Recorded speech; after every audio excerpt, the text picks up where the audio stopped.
as I thought. Moses met a lot of resistance from Pharaoh, and it took the mighty hand of God working in Egypt before Pharaoh would let us go. I stood back and I watched God work. I saw God turn all the water of Egypt into blood. I saw God send frogs throughout the entire land. I saw God send lice and flies. I saw him kill all of the Egyptians' cattle. I saw him send boils and plagues all upon the Egyptians. I saw him send hail and fire through the fields and locusts throughout the land. I saw God make it dark for 3 days but leave the light on in Goshen. And then when all of that didn't work, I saw God say, I got one more plague that I'm going to do, and Pharaoh is going to let you go. Well, I'm happy to say that God was absolutely right. After God killed the firstborn of Pharaoh from the slave in the dungeon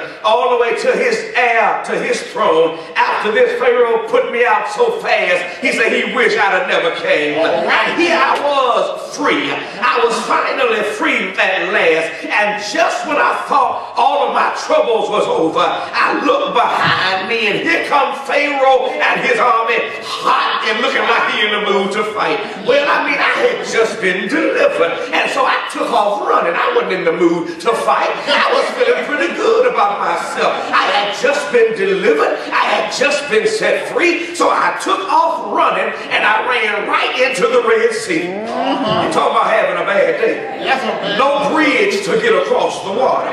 Pharaoh hot on my track. I did the only thing I knew to do, and that was mourn, cry, and have a pity party. Well, just when I thought it was all over, that's when Moses said, fear ye not, stand still and see the salvation of the Lord. And much to my surprise, God parted the Red Sea, and I walked across on dry land. Imagine that, water standing up like a wall on each side of me, and a dry riverbed for me to walk across. The Lord was mightier and powerful than I had ever imagined. But you know, this was only the beginning, because God took great care of me after my deliverance from Egyptian bondage. He provided me tents for me to live in. He fed me with manna and quail when I was hungry. When I was thirsty, he gave me water from an old dry well. I mean, what more could I ask for? When God led me by day by a cloud, by a pillar of fire by night, I had fullness awareness of God's protective and providential power. So here I was, Israel, God's chosen people, his holy nation, and in number I was great, and also in blessings and well, you know, when God had put his power within me, that's when I learned how to fight, because that's when we met the Amalekites down there in Rephidim, and they decided that they were going to sneak up on us. They didn't know that the power of God with us was going to be greater than them against us. So while we were down there fighting, all Moses had to do was just go up to the top of the hill and hold his hands up in the air, and as long as his hands stayed up, we whooped them. Oh, what a mighty victory God had given us. We left Rephidim and went on and started spying out Canaan. When we got to Canaan, it wasn't quite what I expected, because that's when I saw those giants.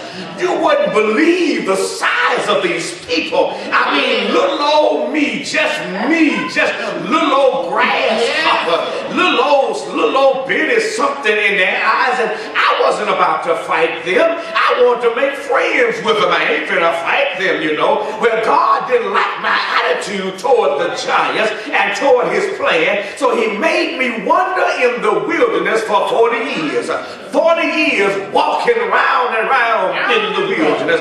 40 years. Do you know how long that is? That's 4 decades. I mean, I'm walking around when I tell you what, after these 4 decades were over, I learned my lesson. I realized it was time to go ahead and go up against the inhabitants of the land and march around the city that God wanted me to march around, and at that point I was ready. We marched around the walls of the city one time for 6 days, then 7 times on the 7th day, and then those walls came tumbling down. Then we fought with the Canaanites like God told us to. We whipped them every which way but loose. Over a period of time, I possessed the entire land that God had promised to Abraham. When I tell you, my friends, at that point, I knew I had it going on. I was the baddest nation around. I got God on my side. I'm great in number and in strength. I got all this precious land in my possession. I'm Israel. I'm God's chosen people. I'm his holy nation. But I got one small problem. I want to be like everyone else. For some strange reason, I want to serve idols. I want to worship like all the other nations. I mean, look at them. It look like they're having so much fun. I mean, just look at them. All the glitz and the glamour. They make their paganism look so attractive. And so I know what you're saying. You said I ought to be satisfied with God. But come on now, you know how it is. I mean, all these rules and regulations, all this thou shalt not this and thou shalt not that and this, that. I just can't do anything I want to do. Every time you turn around, I got another rule and regulation to follow. I have decided I'm going to do my own thing. Well, you know what Moses said about intermingling with the inhabitants of the land. Moses had encouraged us and warned us to be separate and holy. But what does Moses know about being popular? He wasn't popular. He made all kinds of excuses when God first sent him to Pharaoh, saying he was of slow tongue and not of excellent speech. So who is he to tell me what I can and cannot do? Besides, I'm in Canaan and he's not. Why should I listen to him? But anyway, I did my own thing. I served idols. I lived like I want to live. Even though through a period of judges and kings, I continued to do what I want to do. I was being so disobedient, but I was sure enough having fun. God finally got fed up with my ways, and God gave me over into captivity. Oh, if I could start over, I would do things differently now. I mean, here I was, a prince in God's eyes, but look at my condition.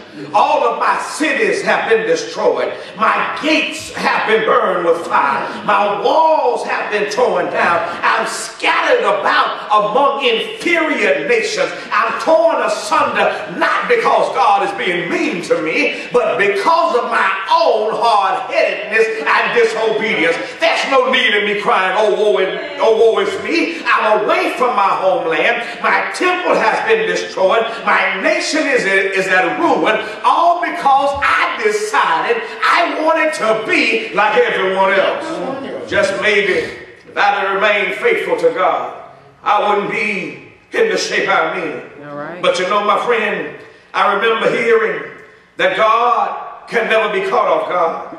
I remember hearing something about God, that God always has a remnant in his plan. I remember that God told Abraham that through his seed, all nations of the earth would be blessed. Even Moses prophesied that the Lord would raise up a prophet like unto himself. Even my father Jacob said that the scepter would not depart from Judah until Shiloh comes. Even Joel prophesied that the day would come when God would pour out of his spirit upon all flesh. Even Daniel prophesied that the day would come when the God of heaven would set up a kingdom and that it was going to stand forever. Even Isaiah prophesied that a virgin shall be with child and the government shall be upon his shoulders. He also told us of how he would suffer and be betrayed and delivered for all humanity, and that his name shall be called by a new name which the Lord would name. Could it really be? Could it really be that despite all of my foolishness and my folly, despite all of my disappointments and my disobedience, that the God of heaven would raise a Savior up out of my loins? I mean, as foolish as I have been, as unworthy as I am, could it be that God is going to send me a Messiah and allow the Messiah to come through me? Well, my friend, that's exactly what happened. God kept his promise, and that is that through Abraham's seed, he was going to bless the earth. See, Abraham had a son named Isaac. Isaac had a son named Jacob. Jacob had a son named Judah. Judah had a son named Pharez. Pharez had a son named Hezron. Hezron had a son named Aram. Aram had a son